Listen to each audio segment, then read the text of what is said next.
कहते हैं जो इंसान मरने वाला होता है वो कभी झूठ नहीं बोलता है और अक्सर उसके बोले हुए शब्द बहुत कीमती होते हैं। और कहा जा रहा है कि एक औरत के साथ इतना बुरा हुआ और उसने जाते जाते अपनी भाभी को जब बताया कि उसके साथ क्या किया गया रातों में, तब उसकी भाभी के भी रोंगटे खड़े हो गए ये बात सुनकर। और आप भी सुनेंगे तो आप भी चौंक जाएंगे कि आखिरकार कैसे एक पति इतना हैवान हो सकता है। आपको आज हम एक सच्ची घटना सुनाने वाले हैं, जो सच्ची घटना निकल के आ रही है यूपी के हमीरपुर से। और इस सच्ची घटना को जानने के बाद आप भी चौंक जाएंगे।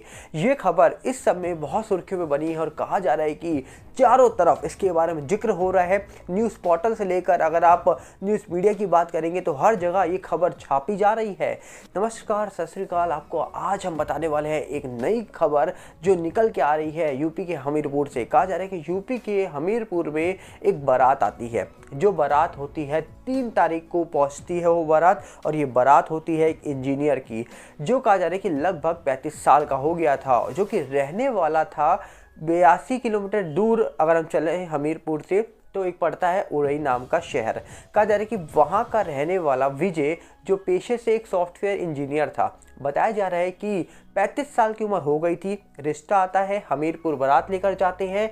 जहां पर रहने वाली जो आरती थी, कहा जा रहा है कि उनकी उम्र भी लगभग 35 साल की थी। जिनके माता पिता नहीं थे, उनके भाई ने अपनी बहन को कहा जा रहा है कि पाला पोसा, उनको बड़ा किया। और कहा जा रहा है कि आज धूमधाम से उनकी शादी करी। ये खबर 3 फरवरी की है और 3 फरवरी को बारात आती है हमीरपुर। और बारात जब वहाँ पहुँचती है, स्वागत होता है, पूरे रिश्तेदार आते हैं साथ में। उसी के बीच कहा जा रहा है कि पंडित जी के सामने बैठ के सारी विधि के साथ पूरी शादी पूरी करती जाती है। सारे 7 जन्मों के फेरे ले लिए जाते हैं। और इसी के बीच जिस महिला ने पति के साथ 7 फेरे लिए, 7 जन्म निभाने का वादा किया, कहा जा रहा है कि 7 दिन भी वो अपने पति के साथ नहीं रह पाई, क्योंकि उसने इस दुनिया को अलविदा कह दिया। उसके जाने की वजह क्या उसका पति है। आपको बता दें, जब 4 तारीख को कहा जाता है कि सुबह सुबह जब विदाई हो गई लड़की की, तो वो अपने घर पहुंचते हैं। और बताया जा रहा है कि जब पहले दिन जब पति अपनी पत्नी से मिलने वाला था रात को, जिसको अक्सर लोग सुहागरात बोलते हैं,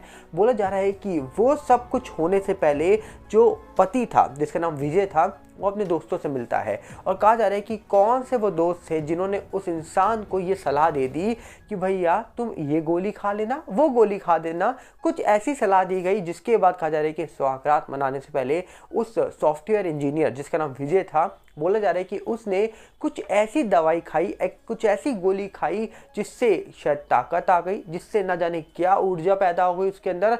जिसके बाद उसने सुहागरात ऐसी मनाई कि पूरी रात वो रुका नहीं, ऐसा दावा किया जाता है। और बोला जाता है कि जब ये प्रक्रिया चल रही थी तो उसी के बीच उसने अपनी पत्नी के ऊपर हाथ भी उठाया, उसके साथ गलत शब्दों का भी यूज़ करा।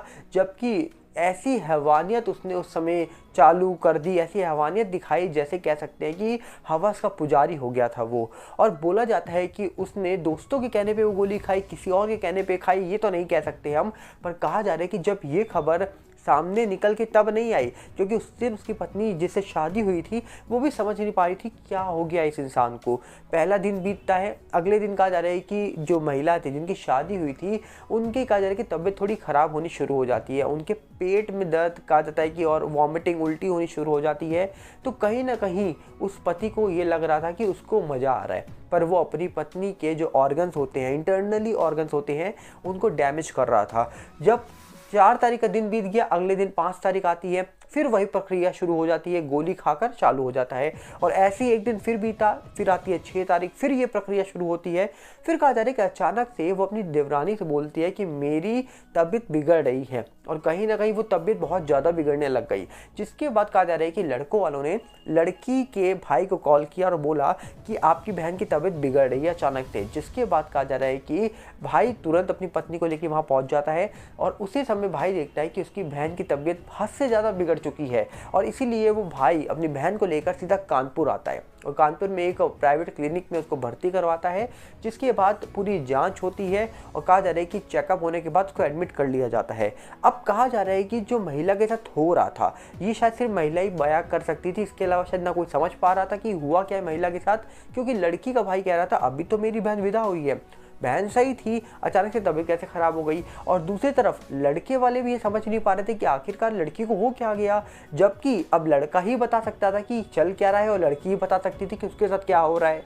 जबकि कहा जा रहा है कि ये सब चीज़ें होती रही, टाइम बीतता गया और जब हॉस्पिटल में लड़की को भर्ती किया गया तो पता ये लगा कि मेडिकल जांच हुई उसके साथ और डॉक्टरों ने कहा जा रहा है कि पूरी जांच पूरी होने के बाद किसी के सामने कुछ बोला तो नहीं, पर कहा जा रहा है कि जब 10 तारीख आई उससे पहले उसकी भाभी उससे मिलने आई थी और भाभी को जब उसने खुलकर बताया कि उसका पति हैवानियत के तरीके उसके साथ ये सब चीज़ें कर रहा था और ना जाने क्या खाकर और पूरी रात कर रहा था, हवस का पुजारी बन गया था। जब भाभी ने ये बात सुनी तो भाभी को शौक हो गई। दावा होता है कि 10 तारीख को सुबह सुबह वो महिला ने अंतिम सांस ली और उस महिला ने दुनिया को अलविदा कह दिया। जिसके बाद एक डॉक्टर से मीडिया कर्मी ने बातचीत करी तो डॉक्टरों ने पहले तो कुछ नहीं बोला, बाद में कहा जा रहा है कि डॉक्टर ने बिना अपना नाम छापे हुए को एक खबर बताई कि अगर मेरा नाम नहीं छापोगे, मेरा नाम गुप्त रखोगे तो मैं एक चीज़ बताती हूँ कि क्या हुआ।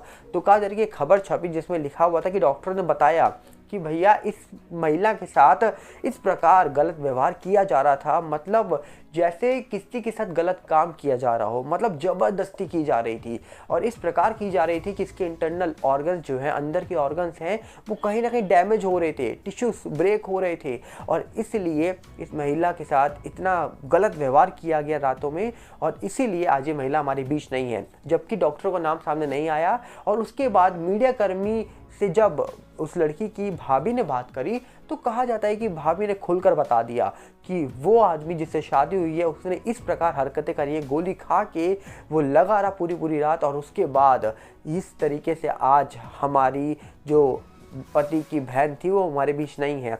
अब सवाल ये उठता है कि एक तरफ उस पति को गलत ठहराया जा रहा है और दूसरी तरफ जो पति है वो कह रहा है कि तबीयत पहले से ख़राब थी, हमें ख़राब तबीयत जिसकी थी उससे शादी हमारी करा दी गई है। अब लड़के वाले लड़की का ब्लेम निकाल रहे हैं और लड़की वाले लड़के का ब्लेम निकाल रहे हैं। अब सवाल यहाँ पर यही उठता है कि सही कौन है गलत कौन है, इसको लेकर अभी जांच हो रही है क्योंकि बताया जा रहा है कि जहाँ पर वो लड़की रहा करती थी वहाँ के लोग बहुत रो रहे थे और कहीं ना कहीं भाभी ने खुलकर बताया कि वो महिला ने, वो ननंद ने मुझे खुद बताया है सब कुछ कि गोली खाकर उसके पति ने हैवानियत कर दी थी उसके साथ और कहीं ना कहीं पूरी रात लगा रहा और पूरी रात ऐसे हवस के पुजारी तरीके लगा था, ना जाने उसके साथ क्या हुआ, क्या वो करना चाहता था मेरे साथ, वो रुका ही नहीं। और सोचिए कहीं ना कहीं ये बहुत इंपॉर्टेंट है, अगर उस इंसान को लग रहा था कि कुछ पर्सनल दिक्कत है उसके साथ या उम्र बढ़ रही है तो उसको डॉक्टर से चेकअप करवाना चाहिए था, पर कहीं ना कहीं उसने ना जाने किसकी सलाह में कौन सी गोली खाई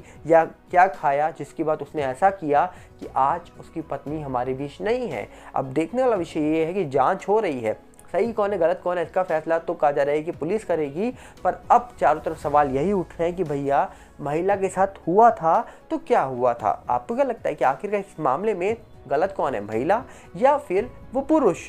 अब ये तो आने वाले वक्त में पता लगेगा, पर कहीं ना कहीं यहाँ पर हैवानियत की एक और नई कहानी सामने निकल के आ रही है। अब यहाँ पर आरोप पति की ओर लगाए जा रहे हैं, गोली खाकर उसने ये सब किया, पर क्या आपको लगता है कि यहाँ पर जो भी हुआ महिला के साथ वो सही था, बहुत गलत था? फिलहाल ऐसा मुझे लगता है।